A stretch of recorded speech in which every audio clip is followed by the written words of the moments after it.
नमस्कार मित्रांनो, कलाकार कट्ट्यावर तुम्हा सर्वांचं स्वागत।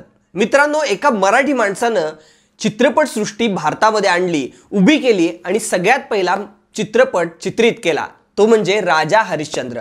आणि त्या माणसाचं नाव होतं, त्या अवलिया कलाकाराचं नाव होतं माननीय श्री दादासाहेब फाळके। चित्रपट सृष्टीचे जनक म्हणून त्यांना ओळखलं जातं। हा एक मराठी माणूस होता, तरी सुद्धा मराठी चित्रपट सृष्टी एवढी मागे का पडली हे पुन्हा एकदा चर्चेला येत आहे। कारण की एक चित्रपट सध्या खूप गाजतो आहे।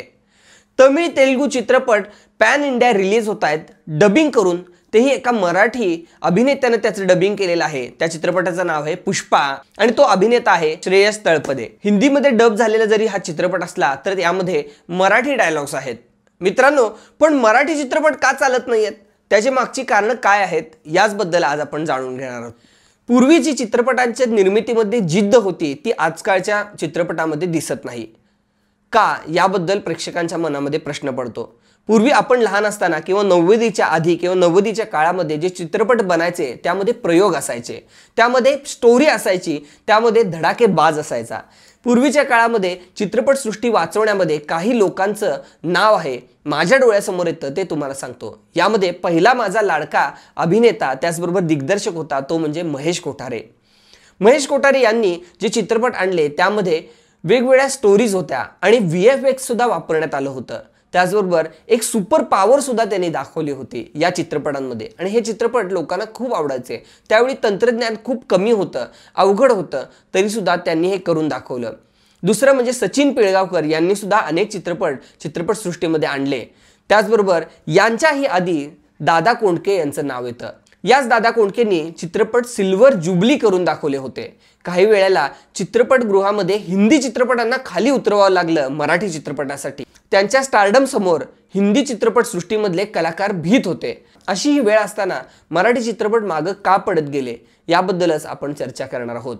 पहिलं कारण सगळ्यात समोर येतं ते म्हणजे चित्रपटांना कमी असलेलं बजेट। चित्रपटांना लावण्यात येणारा पैसा निघत नाही असं निर्मात्यांचं मत आहे, म्हणूनच चित्रपट सृष्टीमध्ये चित्रपटाचं बजेट कमी असतं।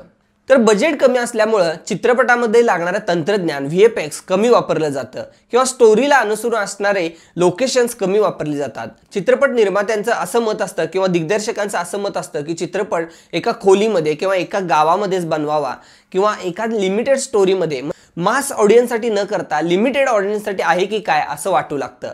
त्यामुळे चित्रपटामध्ये थोडीशी कमतरता राहतेच। दुसरं कारण म्हणजे चित्रपटाचं प्रमोशन।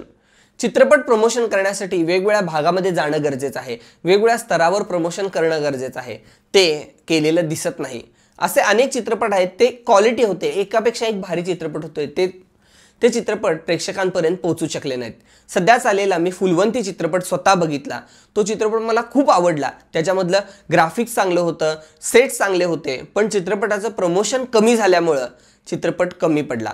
थोडीशी भव्यता आणि दाखवली असती चित्रपटामध्ये तर तो अधिक भव्य आणि दिव्य दिसला असता आणि प्रेक्षकांना खूप आवडला असता। तिसरं कारण मला असं वाटतं की लिमिटेड विचारसरणी, याच्यामध्ये लिमिटेड विचार केला जातो, तेच मला वाटतं। आणि सुपरस्टार असा कोणी नाही आहे मराठीमध्ये असा डोळ्यासमोर येतोय।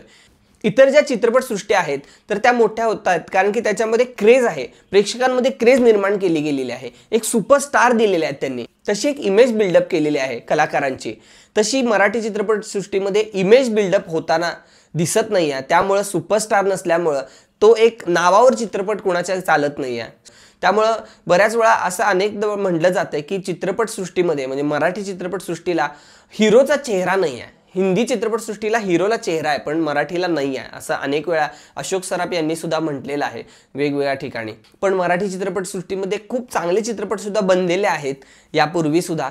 मुळशी पॅटर्न असू दे, हा चित्रपट खूप गाजला, भरपूर लोकांनी उचलून धरला। त्याचबरोबर दुनियादारी हा चित्रपट खूप गाजला।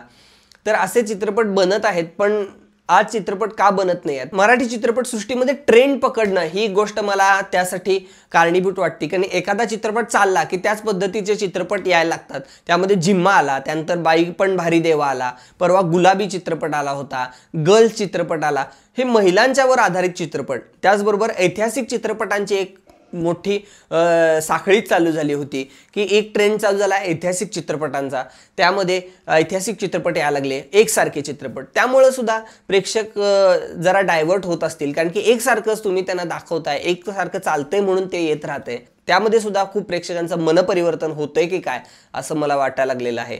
तर चित्रपट निर्मितीमध्ये अनेक लोकांना रोजगार सुद्धा मिळत असतो, त्यामुळे चित्रपट बघितले पाहिजेत, वेगवेगळे असे चित्रपट आले पाहिजेत, मराठी प्रेक्षकांनी सुद्धा या चित्रपटांना उचलून धरलं पाहिजे.